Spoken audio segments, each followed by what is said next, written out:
ഇന്നത്തെ വീഡിയോയിലൂടെ നമ്മൾ പറയാൻ പോകുന്നത് 25 പൈസയുടെ കുറച്ച് റെയർ കോയിൻസ് ഉണ്ട്. അത് ഏതൊക്കെയാണെന്ന് നമ്മൾ ഇന്നത്തെ വീഡിയോയിലൂടെ പറയാൻ പോകുന്നത്. നമ്മളിപ്പോൾ ഈ പിക്ചറിൽ കാണുന്ന പോലെ 4 ടൈപ്പ് അല്ല 5 ടൈപ്പാണ് മൊത്തം 25 പൈസ ഇറങ്ങിയിരിക്കുന്നത്. അപ്പോൾ അത് ഏതൊക്കെയാണ്, അത് ഏതൊക്കെ മിൻറ്റുകളിലാണ് ഇറങ്ങിയത്, ഏതൊക്കെ മിൻറ്റുകളിൽ ഇറങ്ങിയതിനാണ് റെയർ ആയിട്ടുള്ളത്, അതിൻ്റെ വാല്യൂ കാര്യങ്ങളാണ് നമ്മൾ ഇന്നത്തെ വീഡിയോയിലൂടെ പറയുന്നത്. നമ്മൾ ആദ്യം തൊട്ട് അവസാനം വരെയുള്ള എല്ലാ കാര്യങ്ങളും പറയുന്നുണ്ട്. അതുപോലെ നമ്മൾ ഇന്നലെ ഒരു വീഡിയോ ഇട്ടിരുന്നത് അത് കുറച്ച് ഫാസ്റ്റായി പോയി, നമ്മൾ കുറച്ച് ഡീറ്റെയിൽ ആയിട്ട് എല്ലാ കാര്യങ്ങളും പറഞ്ഞു പെട്ടെന്ന് പറഞ്ഞു വിടുമായിരുന്നു. അപ്പോൾ അതുകൊണ്ട് ഈ ഒരു വീഡിയോ നമ്മൾ ക്ലിയർ ആയിട്ട് എല്ലാ കാര്യങ്ങളും പറഞ്ഞു തന്നെയാണ് പോകുന്നത്. അപ്പോൾ ആദ്യത്തെ ഫോം എന്ന് പറയുന്നത് 1915 മുതൽ 1956 വരെയുള്ള കാലഘട്ടത്തിൽ ഇറങ്ങിയ ഈ ഒരു കോയിനാണ്. അതായത് 1/4 റുപ്പീസ്, അതായത് നമ്മുടെ ഇപ്പോഴത്തെ 25 പൈസയുടെ ആദ്യത്തെ ഒരു ഫോമായിരുന്നു. ഇപ്പോഴത്തെ എല്ലാ നേരത്തെ ഉണ്ടായിരുന്ന ആദ്യത്തെ ഒരു ഫോമാണ്. അപ്പോൾ ഇത് 3 മിൻറ്റുകളിലാണ് ഇറങ്ങിയത്: ബോംബെ, ഹൈദരാബാദ്, കൊൽക്കത്ത. ഈ മിൻറ്റുകളെന്ന് പറഞ്ഞാൽ കോയിൻ ഉണ്ടാക്കിയ സ്ഥലമാണ്, അത് ഇയറിൻ്റെ തൊട്ട് താഴെയായിട്ടാണ് കാണിക്കുന്നത്. അപ്പം ആ ഒരു കോയിൻ ഈ 3 മിൻറ്റുകളിലാണ് ഇറങ്ങിയത്. അവസാനം കാണിച്ച കൊൽക്കത്തയാണ്. കൊൽക്കത്തയ്ക്ക് മിൻറ്റ് മാർക്ക് ഇല്ല. അപ്പോൾ ഇതിൻ്റെ വാല്യൂ എന്ന് പറയുന്നത് ഏകദേശം ഒരു 50 രൂപ വരെ വാല്യൂ ഉള്ള കോയിൻസ് ഉണ്ട്. ഈ കോയിനകത്ത് 50 രൂപയാണ് നമ്മൾ മിനിമം പറയുന്നത്. ഈ 1/4 റുപ്പീസ് കോയിനകത്ത് 50 റുപ്പീസാണ് മിനിമം അതിൻ്റെ വാല്യൂ എന്ന് പറയുന്നത്. അത് കഴിഞ്ഞിറങ്ങിയ ഒരു കോയിനാണ് 1957 to 1963 കാലഘട്ടങ്ങളിൽ മിൻറ്റ് ചെയ്ത് അതിൻ്റെ മിൻറ്റിങ് ഇയർ അതാണ്. ആ കാലഘട്ടങ്ങളിൽ ഇറങ്ങിയ കോയിനാണ്. ഇത് അറിയപ്പെട്ടിരുന്നത് 25 നയ പൈസ എന്നാണ്. അതായത് നയ എന്നൊരു ടേം അതിനകത്ത് ഉണ്ടായിരുന്നു. ഇതിൻ്റെ മെറ്റൽ നിക്കലാണ്. ഇത് 2 മിൻറ്റുകളിലാണ് ഇറങ്ങിയത്: ബോംബെ, കൊൽക്കത്ത. ഇതിനകത്തുള്ള കോയിൻസ് എല്ലാം കോമൺ കോയിൻസാണ്. ഏകദേശം ഒരു 10 രൂപ വരുന്ന റേഞ്ചുള്ള കോയിൻസ് മാത്രമേ ഉള്ളൂ. അതിനുശേഷം ഇറങ്ങിയ ഒരു കോയിനാണ് 1964 മുതൽ 1968 വരെ. അപ്പോൾ ഇതിനകത്തൊരു വ്യത്യാസം എന്ന് വെച്ച് കഴിഞ്ഞാൽ ആ കോയിൻ എൻ്റെ കയ്യിലില്ല. മറ്റേ നമ്മൾ തൊട്ട് മുമ്പ് കാണിച്ച കോയിനായിട്ട് സെയിം കോയിൻ തന്നെ, പക്ഷേ ഇതിനകത്തൊരു ഒറ്റ വ്യത്യാസം, നയ എന്നുള്ളൊരു ടേം എടുത്ത് മാറ്റി പകരം 25 പൈസ എന്നാക്കി.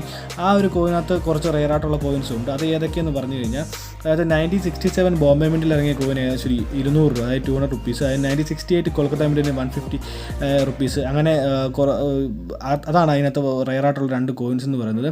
പിന്നെ മറ്റു കാര്യങ്ങൾ പറയുകയാണെങ്കിൽ അത് കഴിഞ്ഞിറങ്ങിയ ഒരു കോയിനാണ് നമ്മളിപ്പം പറയാൻ പോകുന്നത്. അതായത് ഈ 2 കാറ്റഗറി കോയിൻസ് കഴിഞ്ഞതിന് ശേഷം, അത് 2 ഏകദേശം ഒരുപോലെ ഇരിക്കുന്ന കോയിൻസാണ്. അത് കഴിഞ്ഞതിന് ശേഷം ഇറങ്ങിയ കോയിനാണ് 1972 മുതൽ 1990 വരെ കാലഘട്ടങ്ങളിൽ മിൻറ്റ് ചെയ്ത ഒരു കോയിനാണ് 20 പൈസ കോയിനാണ്. അപ്പോൾ അതിനകത്തെ മിൻറ്റുകളെന്ന് പറഞ്ഞാൽ ബോംബെ, ഹൈദരാബാദ്, കൊൽക്കത്ത, ഒട്ടോവ. ഈ ഒട്ടോവ മിൻറ്റ് എന്ന് പറഞ്ഞാൽ വിദേശ മിൻറ്റാണ്. അതിൻ്റെ മിൻറ്റ് മാർക്ക് എന്ന് പറയുന്നത് ഏകദേശം സി എന്ന് പറയുന്നൊരു ലെറ്ററാണ്. അതായത് ഇയറിൻ്റെ തൊട്ട് താഴെയായിട്ട് മിഡിലായിട്ട് സി എന്ന് പറയും. ഇതിനകത്ത് അനേകം റെയർ കോയിൻസ് ഉണ്ട്. അതിനകത്ത് ഏറ്റവും റെയർ ആയിട്ടുള്ള കോയിനാണ് 1980 Bombay coin. Rarest of rarest കോയിനാണ്. അതിൻ്റെ വാല്യൂ എന്ന് പറഞ്ഞാൽ 30K ആണ്. അതായത് 30,000 രൂപയാണ് അതിൻ്റെ വാല്യൂ എന്ന് പറയുന്നത്. അതുപോലെ തന്നെ 1980 1980 കൊൽക്കത്ത മിൻറ്റിലെ കോയിന് 30 രൂപ. പിന്നെ 1981 കൊൽക്കത്ത 100 രൂപ. 1981 ഹൈദരാബാദ് 30 രൂപ. 1982 ബോംബെ 100 രൂപ.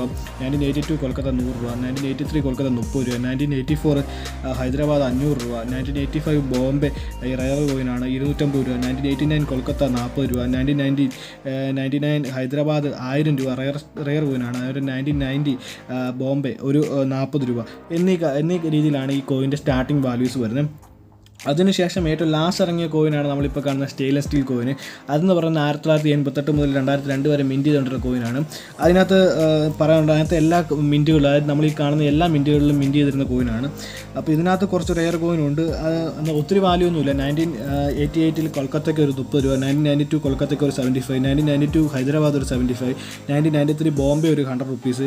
1993 കൊൽക്കത്ത ഒരു 100 റുപ്പീസ്. 1993 ഹൈദരാബാദ് ഒരു 1500 രൂപ. 1997 കൊൽക്കത്ത ഒരു 50 രൂപ. 1997 ഹൈദരാബാദ് ഒരു 50 രൂപ എന്നീ കോയിൻസാണ് അതിനകത്ത് റെയർ ആയിട്ടുള്ളത്. അപ്പോൾ നമ്മൾ ഇന്നത്തെ വീഡിയോയിലൂടെ ഈ 25 പൈസ 25 പൈസയ്ക്കകത്ത് ഏതൊക്കെ കോയിനാണ്, ഏതൊക്കെ മിൻറ്റുകളിൽ ഇറങ്ങിയ കോയിനാണ്, ഏതൊക്കെ വർഷങ്ങളിൽ ഇറങ്ങിയ കോയിനാണ് റെയർ എന്നുള്ള കാര്യങ്ങളാണ് നമ്മളിത് പറഞ്ഞത്. മാക്സിമം നമ്മൾ ചെറിയൊരു വീഡിയോയിൽ ഉൾക്കൊള്ളിക്കാൻ പറ്റുന്ന എല്ലാ കാര്യങ്ങളും പറഞ്ഞുകൊണ്ടാണ് നമ്മൾ വീഡിയോ ചെയ്യുന്നത്. അപ്പോൾ ഇത് ആർക്കെങ്കിലും ഒക്കെ ഉപകാരപ്പെടും തോന്നുന്നു. കാരണം നമ്മൾ ഈ പറയുന്ന ഡേറ്റാസും കാര്യങ്ങളും നമ്മൾ ഇതുമായി ബന്ധപ്പെട്ട പല പുസ്തകങ്ങളുണ്ട്. അതായത് കോയിനേജ് ഓഫ് ഇന്ത്യ, നമുക്ക് നെറ്റിൽ നോക്കിയാൽ കാണാൻ പറ്റും. ആ ബുക്കുകളുടെ അടിസ്ഥാനത്തിൽ ഇതിൻ്റെ അവൈലബിലിറ്റി വെച്ചിട്ടാണ് നമ്മൾ ഇതിൻ്റെ റെയറിറ്റി കണക്കാക്കുന്നത്. ഇതൊക്കെ ഇപ്പോൾ നിലവിൽ സർക്കുലേഷൻ ഇല്ലാത്ത കോയിനുകളാണ്. അപ്പോൾ നമുക്കിത് വേണ്ട പുരാവസ്തുവിൻ്റെ കൂട്ടത്തിലൊക്കെ കൂട്ടിപ്പെടുത്താമെന്ന്. കാരണം 25 പൈസ എന്ന് പറഞ്ഞാൽ ഇന്ത്യയിൽ നിലവിൽ ഇപ്പോൾ സർക്കുലേഷൻ ഇല്ലാത്ത കോയിനാണ്. അപ്പം അങ്ങനെയുള്ള കോയിനുകളുടെ അവൈലബിലിറ്റി, കോയിൻ കളക്ഷൻ ചെയ്യുന്നവരുടെ ഇടയ്ക്ക് അതിൻ്റെ അവൈലബിലിറ്റി കണക്കാക്കിയിട്ടാണ് നമ്മൾ ഇതുപോലുള്ള വാല്യൂകൾ പറയുന്നത്. അപ്പോൾ ഇതുപോലുള്ള കോയിൻ കളക്ഷനുമായി ബന്ധപ്പെട്ട കാര്യങ്ങളാണ് നമ്മുടെ ഈ ചാനലിലൂടെ ഇടുന്നത്. അപ്പോൾ ഇതുപോലുള്ള വീഡിയോകൾ കാണുന്നതിന് വേണ്ടി ചാനൽ സബ്സ്ക്രൈബ് ചെയ്യുക, സപ്പോർട്ട് ചെയ്യുക. ഇപ്പോൾ പുതിയൊരു വീഡിയോ ആയിട്ട് വരുന്ന നമ്പർ